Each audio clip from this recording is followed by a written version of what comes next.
മാന്യപ്രേക്ഷകർക്ക് സ്വാഗതം. പുസ്തക വായനയിൽ ഇന്ന് ഇന്റെപ്പൂപ്പാക്കൊരു ആനയുണ്ടായിരുന്നു എന്ന നോവലിൻ്റെ തുടർച്ച.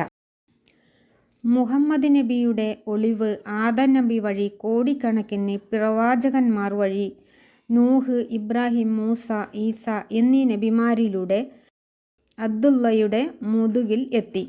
അബ്ദുള്ളയുടെയും ആമിന ബീവിയുടെയും മകനായി മുഹമ്മദ് ജനിച്ചു എന്നാണ് ഐതിഹ്യം. ഈ ഐതിഹ്യം എങ്ങനെ ഉണ്ടായി? മുഹമ്മദ് നബിക്ക് എന്ത് പ്രത്യേകത? ഭൂഗോളത്തിൽ മനുഷ്യരാശി ഉണ്ടായതിനു ശേഷം പറഞ്ഞില്ലേ, കോടിക്കണക്കിന് പ്രവാചകന്മാർ ഉണ്ടായിട്ടുണ്ട്.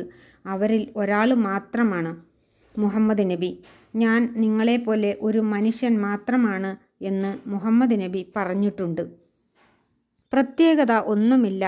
അപ്പോൾ ഈ ആദി സൃഷ്ടിയുടെ ഐതിഹ്യം ആരോടും ചോദിക്കാനാണ്?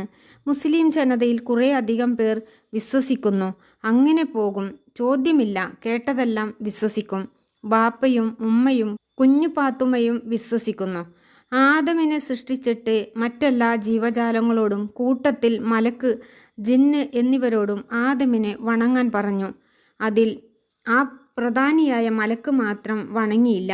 കാരണം മലക്കുകളെ സൃഷ്ടിച്ചിരിക്കുന്നത് തീയിലാണ്. മനുഷ്യനായ ആദമിൻ്റെ സൃഷ്ടി മണ്ണുകൊണ്ടുമാണ്. മണ്ണുകൊണ്ട് സൃഷ്ടിച്ചതിനെ തീയുകൊണ്ട് സൃഷ്ടിച്ചത് വണങ്ങുന്നത് ശരിയാണോ? ഇതാണ് ആ മലക്ക് പ്രധാനി പറഞ്ഞ ന്യായം. ഏതായാലും അനുസരണക്കേടിന് റബ്ബുൽ ആലമീനായ തമ്പുരാൻ ആ മലക്കിനെ സൃഷ്ടിച്ചു. സ്വർഗത്തിൽ നിന്നും ബഹിഷ്കൃതനായി. അവനാണ് ശൈത്താനായ ഇബിലീസ് എന്ന പഹയൻ. കുഞ്ഞുപാത്തുമ്മക്ക് ഇബിലീസിനെ പറ്റി വേറെയും ചിലതറിയാം.